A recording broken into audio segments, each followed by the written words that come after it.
Blazing Farm. Blazing Farm in the herd. All right, Giants at Saints. New York Giants are getting a field goal and a half, 3.5 on the road against New Orleans. Now, New Orleans is playing pretty well, but I'll take the Giants in the points. They've got enough weapons to win. Take the Giants when everybody bails on them, and teams are now, and fans are now, and media are now bailing on the Giants. And Tom Coughlin, for the record, is a great road coach against the spread, 59-39. Listen, a couple years ago, the Giants committed 15 more turnovers than their opponents. This year, New York's the only NFL team with a differential better than +6. Or in other words, the Giants, and this matters a lot on the road, do not beat themselves. The Saints' defense is weak, but it's, by the second half, the worst defense in the league. They have given up New Orleans 124 second-half points. That's 32nd in the NFL. So what does that tell you? The Saints' defense is average and weakens.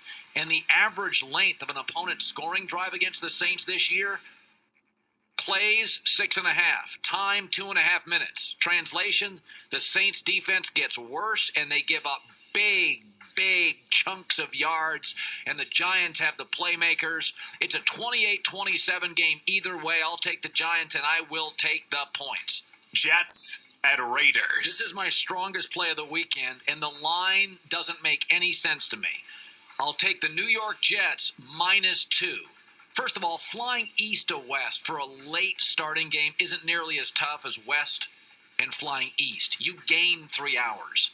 I do that a lot. Flying east to west, you feel like you get extra time. This is not a big deal for the Jets. And the Jets are a much better defensive team.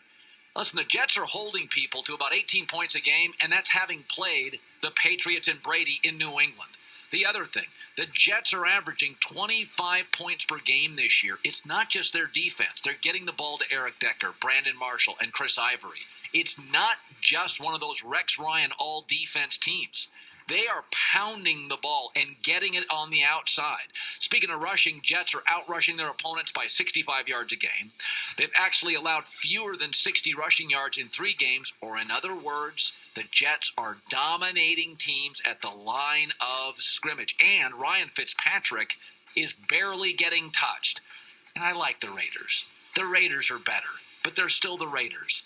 They are averaging 14 penalties a game. That's in their wins.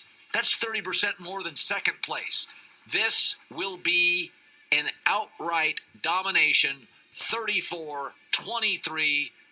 I'll swallow the 2 points. The Jets control the game, especially in the second half. Colts at Panthers. I'm going to take Indianapolis +7 on Monday Night Football. Following a loss, Andrew Luck and the Colts are 17-4 against the spread.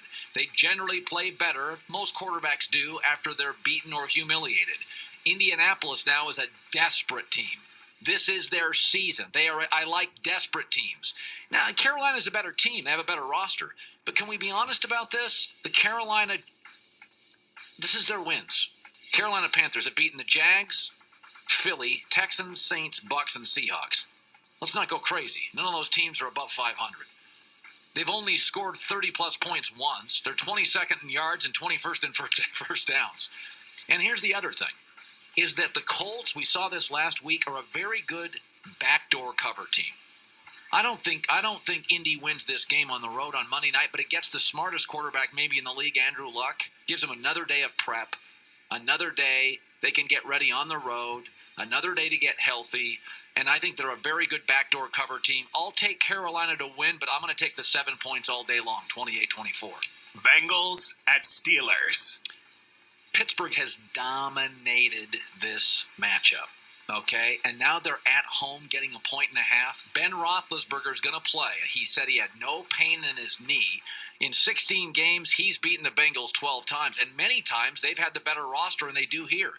And by the way, at home in their last 11 games, when getting points at Heinz Field, 8-1-2 are the Steelers, and they're finally getting healthy.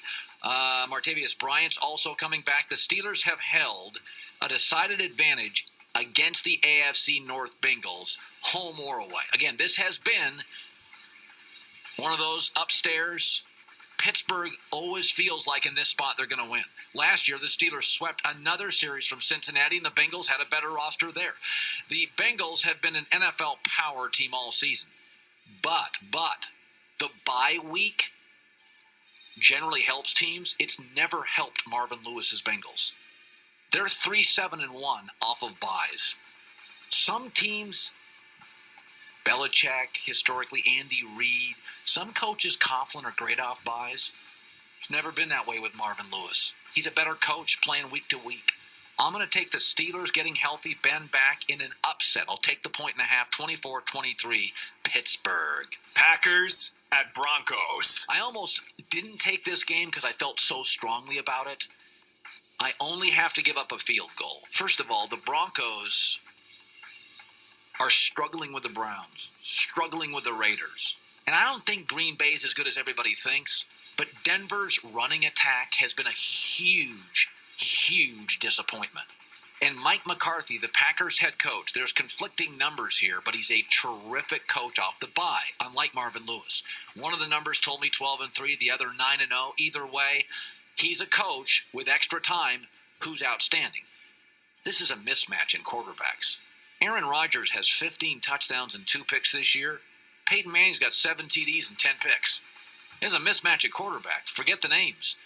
Also, the Broncos lead the league in sacks, but Green Bay's tied for second. The problem is the difference. Aaron Rodgers is mobile, exceptionally mobile. Peyton Manning is a batting cage. Okay, he's not mobile at all. So Green Bay's pass rush is going to be much more problematic than Denver's pass rush. Swallow the points.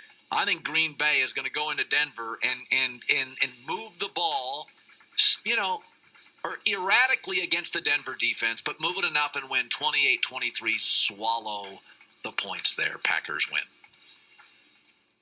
There you go.